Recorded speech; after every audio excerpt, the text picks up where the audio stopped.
Ya, mari kita bicara tentang apa itu plagiarisme.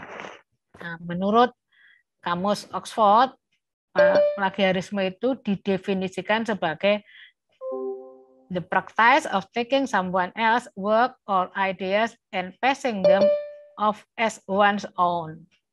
Jadi kata plagiarisme itu adalah kalau dalam bahasa Latin plagiarius yang berarti penculik.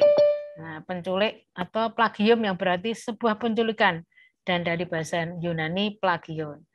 Jadi dapat diartikan plagiarisme adalah tindakan penculikan karya seseorang dan mengakuinya sebagai karya sendiri. Ada yang menculiknya itu utuh, ada yang hanya sepotong-potong, satu chapter atau satu alinea, itu semuanya masuk plagiarisme. Saya pernah tulisan saya utuh dari judul sampai daftar pusaka itu dikopi ya, dikopi dianggap ya, diterbitkan sebagai dipublikasikan sebagai tulisannya ya.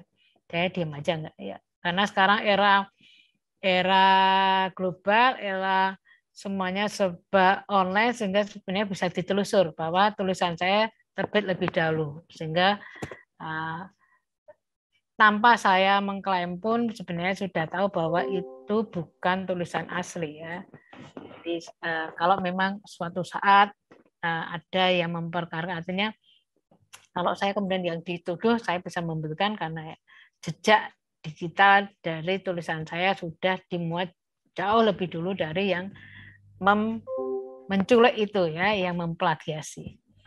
Nah, menurut Peraturan Menteri Pendidikan Nasional Republik Indonesia tahun nomor 17 tahun 2010, dikatakan plagiat adalah perbuatan sengaja atau tidak sengaja dalam memperoleh atau mencoba memperoleh kredit atau nilai untuk suatu karya ilmiah dengan mengutip sebagian atau seluruh karya dan atau karya ilmiah pihak lain yang diakui sebagai karya ilmiahnya tanpa menyatakan sumber secara tepat dan memadai. Jadi clue-nya ada di tanpa menyatakan sumber, ya. Nah, menurut Kamus Bahasa Indonesia, Kamus Besar Bahasa Indonesia tahun 2008 disebutkan plagiat adalah pengambilan karangan, pendapat dan sebagainya orang lain dan menjadikannya seolah-olah karangan atau pendapat sendiri. Nah, kalau menurut Oxford itu plagiarism adalah to take and use another person's ideas or writing or inventions as one's own. Ya. Nah, menurut Reed dalam online dictionary, copying or closely imitating the work of another writer, composer without permission and with the intention of passing the result of as original work. Jadi bisa juga lagu ya, tidak hanya tulisan ya. Nah, ruang lingkup plagiarisme. Berdasarkan beberapa definisi plagiarisme di atas, berikut ini diuraikan ruang lingkup plagiarisme. Yang pertama, mengutip kata-kata atau kalimat orang lain tanpa menggunakan tanda kutip dan tanpa menyebutkan identitas sumbernya. Menggunakan gagasan, pandangan, atau teori orang lain tanpa menyebutkan identitas sumbernya. Menggunakan fakta, data, informasi milik orang lain tanpa menyebutkan identitas sumbernya. Mengakui tulisan orang lain sebagai tulisan sendiri. Nah, ini yang pernah saya alami ya. Tulisan saya dikopi utuh dan dikatakan sebagai dia yang menulis. Yang 5, melakukan parafrase, mengubah kalimat orang lain ke dalam susunan kalimat sendiri tanpa mengubah idenya, tanpa menyebutkan identitas sumbernya. Jadi meskipun sudah diparafrase, susunannya sudah ubah, tapi kalau tidak menyebutkan identitasnya juga disebut sebagai plagiarisme. Kemudian menyerahkan suatu karya ilmiah yang dihasilkan dan atau telah dipublikasikan oleh pihak lain seolah-olah sebagai karya sendiri. Kemudian untuk tipe plagiarisme itu ada 4 menurut Pak Sulistyo ya. Plagiarisme kata demi kata. Jadi semuanya diplagiat ya, diplagiasi. Jadi penulis menggunakan kata-kata penulis lain persis tanpa menyebutkan sumbernya. Ya.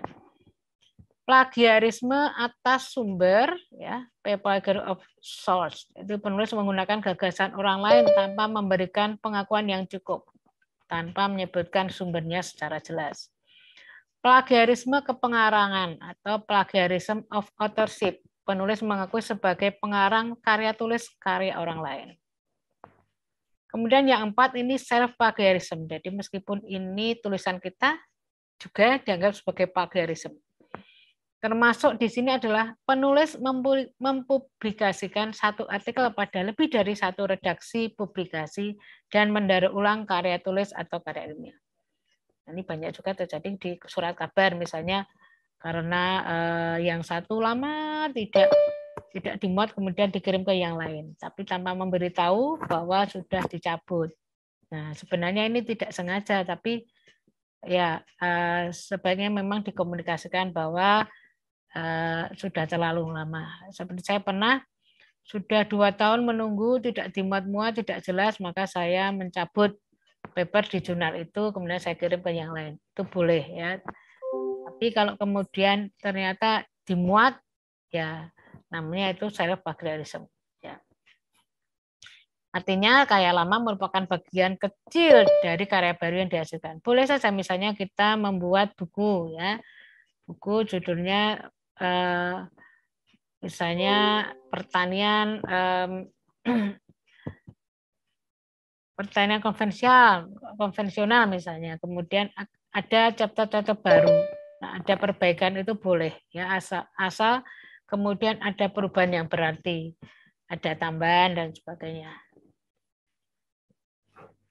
Nah, kemudian ini adalah tipe plagiarisme yang dikumpulkan oleh Turnitin ya, yang saya ambil dari tulisannya Pak Harliansyah tahun 2017.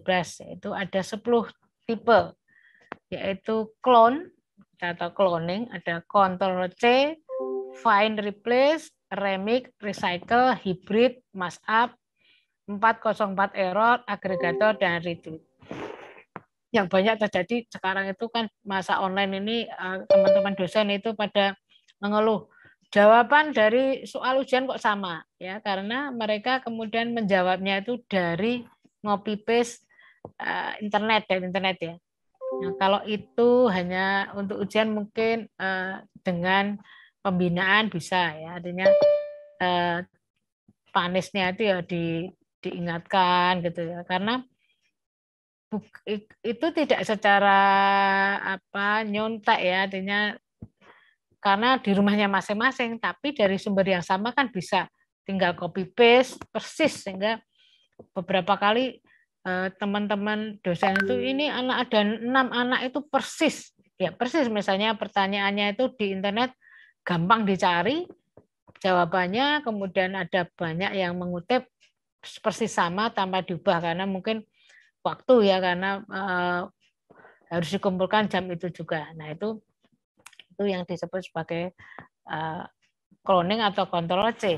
Nah, ini penjelasannya satu-satu sebagai berikut. Yang pertama, kalau clone itu berarti mengcloning karya orang lain sama dengan complete plagiarism atau wholesale plagiarism. Jadi ini semua, ya seperti yang saya ceritakan tadi, semua mulai dari judul sampai daftar pusaka semuanya dikloning, diganti namanya, ya. Banyak terjadi seperti ini. Bahkan juga dilakukan oleh dosen, misalnya menggunakan karya mahasiswanya dulu kemudian diterbitkan sebagai tulisannya tanpa mengikutkan mahasiswanya, tanpa menyebut sumbernya dan sebagainya. Namanya cloning.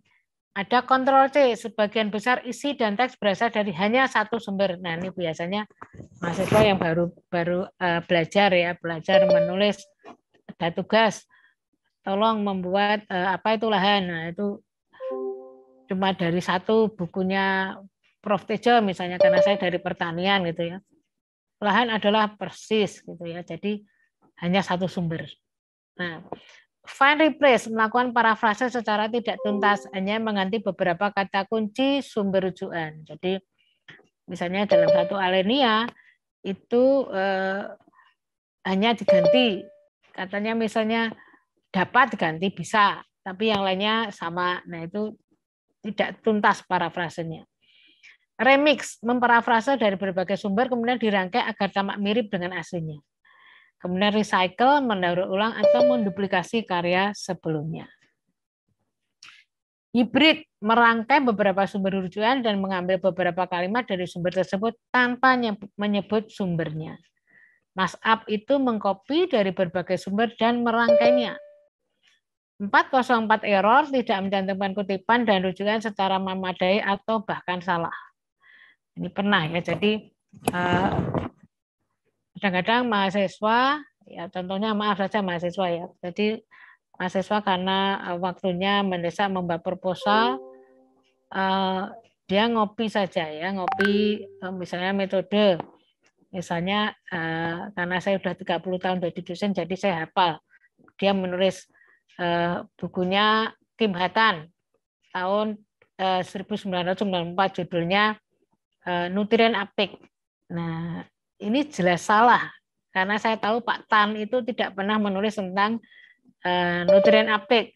Jadi saya tahu buku-bukunya Pak Tan itu tentang kimia tanah, tentang analisis tanah, tapi tidak pernah tentang serapan hara misalnya, ya. Jadi misalnya daftar pusakanya itu tertukar, itu juga banyak ya. Jadi itu termasuk juga ngambil tapi lupa kan. Jadi misalnya sudah menulis saat pembahasan atau tinjauan pusaka kemudian lupa ini tadi ngambil di mana ya sumbernya. Lah asal aja ngambil sumber, ada daftar pusaka ini masuk ini. Nah, itu juga termasuk error ya, 404 error. Kemudian agregator mengutip dan merujuk berbagai referensi tetapi tidak mengandung originalitas ya. Jadi kalau mengutip itu yang betul aja ya. Jadi sumber-sumber yang tidak ada tidak jelas itu jangan. Apalagi yang hoak-hoak gitu ya. Jadi kalau mengutip itu ya yang betul. Ya, itu termasuk juga ini unsur plagiasi. Jadi kalau kita ya dari paper yang jelas ada namanya, ada tahunnya, siapa penerbitnya gitu ya, seperti buku-buku dipublish. Nah, itu yang kita rujuk gitu ya. Jangan koran, kalau dulu itu terkenal koran merah ya. Koran merah itu judul dan covernya itu merah-merah, tapi nggak jelas itu beritanya betul apa tidak.